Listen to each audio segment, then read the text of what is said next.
دوایەوەی چەتەکانی داعش هێرشیان کردە سەر مێحوەری گوێر ساڵێک لەمەوبەر هێزەکانی پێشمەرگەی کورسان و خۆبەخشانی پارتی دموکراتی کورسان توانیان شکست بەم هێرشە بهێنن. بۆیە دکتۆر عەلی تەتەر ئەندامی ئەنجومەنی سەرکردایەتی پارتی دموکراتی کورسان باس لە بوونی هێزەکان دەکات و ئاماژە بەوە دەکات کە جیا لە هێزەکانی پێشمەرگەی کورسان و خۆبەخشانی پارتی هیچ هێزێک لەم مێحوەرە بوونیان نەبوو. من دەستخۆشی لە هەردوو لقی دەهی ده و لقی 26 گوڵان دەکەم لە خەلکی خوڕاگر و بە شەرەفی هەر چوار قەزای سووران و ڕواندز و مێرگە سوور و چومان دەکەم کە لە ڕۆژ لە پار ساڵ هێزێکی چەند سەد کەسی لە کەوادر و پێشمەرگەی خوبەخشێنی پێشمەرگەکانی لق و ناوچەکانی ئێمە و لقی 26 لێرە بەڕێکەوتن بۆ ئەو کاتێک کە گوێر کەوت بوو ژێر دەسەڵاتی داعش و لەوێ لەگەڵ برای بەڕێزمان مامۆستا جەمال مورتکە کە مەجموعە پێشمەرگەیەکی خوبەخش و قارەمانی لەگەڵدا بوو هەروەها هێزی ئاسایش لەوێ ڕوڵێکی قارەمانانەی بینی لە هەم بەرگریکردن و هەم لە ڕزگارکردنی گوێر جگە لەوانە هەردوو هەواڵی بەڕێزمان هەواڵ کەمی نەجار و هەواڵ دکتۆر پشتیوان سادق ئەوانیش لەگەڵ مەجموعە پێشمەرگێکی خوبەخش و بەخۆیان لەوێ ئامادە بوون هەواڵ قادر لەگەڵ مەجموعە پێشمەرگەیەک و فەرماندەی بارزان بەحقیقەت کە بەشی زۆری پێشمەرگەی ئەم ناوچەیان ئەوان لەوێ ڕوڵێکی قارەمانەیان بینی دەتوانین بڵێن کە خەلکی ئەم چوار قەزایە دەورێکی باڵا و کاریگەریان هەبوو لە پاراستن و پاشان لە ڕزگارکردنی گوێر و بوو مێژوش من شاهدم ئەو فترەی کە لەوێ بوون ینی فترەی کە حدودی 11 مانگ پێشمەرگەکانی ئێمە کەوادری ئێمە لەوێمانەوە لەو فترەیە جگە لە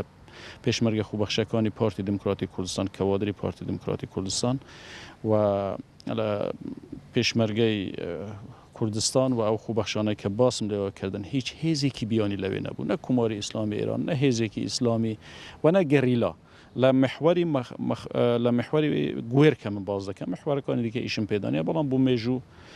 ئینسان بڵێ پارتی دموکراتی کوردستان پابەندبوون بە سەروەری یاسا لە سەرووی هەموو دەستکەوتەکان دەزانێت. بۆیە دکتۆر عەلی تەتەر ئەندامی ئەنجومەنی سەرکردایەتی پارتی لەم بارەوە گوتی بەس پەیامەکەی جەنابی سەرۆک وازەح بوو جارێ یەک پێشەوە ئێمە کودتا لە کەس قبوڵ ناکەین ئەو سەردەمە بەسەر چوو ئێمە خۆمان بە کوشتن بدەین دەیان هزار پێشمەرگەی ئێمە لە سەنگەرەکان بن بۆ ئەوەی خەلکی کودتا بەسەر ئێمەدا بکات جارێ کودتا قبوڵ ناکەین یاسامان قبولە چونکە یاسا ئێمە خۆمان دامەزرێنەری ئەو یاسا بووین وەکو پارتی دموکراتی کوردستان و یاساکەش لە سەرسەری خۆمان دادەنین و قسەی جەنابی سەرۆکیش لەسەر سەرمان بەڵام دەیان هزار شەهید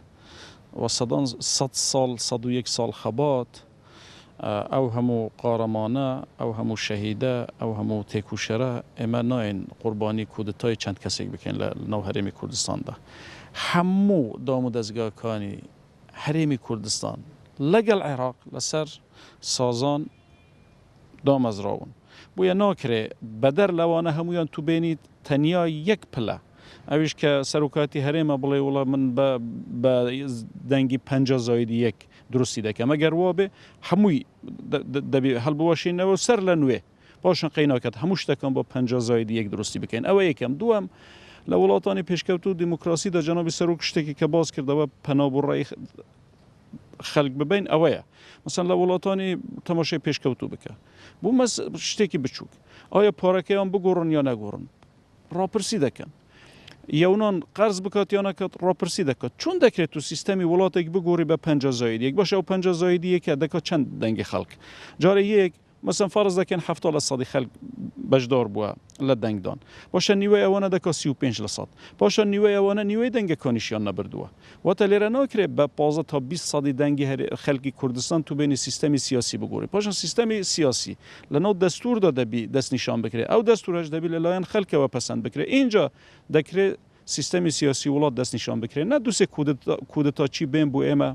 سیستەم دەست نیشان بکەن هەر کەسیش بڵێ ئێمە ئەوە قبول ناکەین. گەڕانەوە بۆ ڕای گشتی جەماوەر و سەروەری یاسا یەکێکە لە دروشمەکانی پارتی دموکراتی کوردستان کە ساڵانێکە خەبات و تێکۆشانی بۆ داوە. ساڵح دۆڵەمەری، زاگرۆس تیڤی، قەزای سۆران.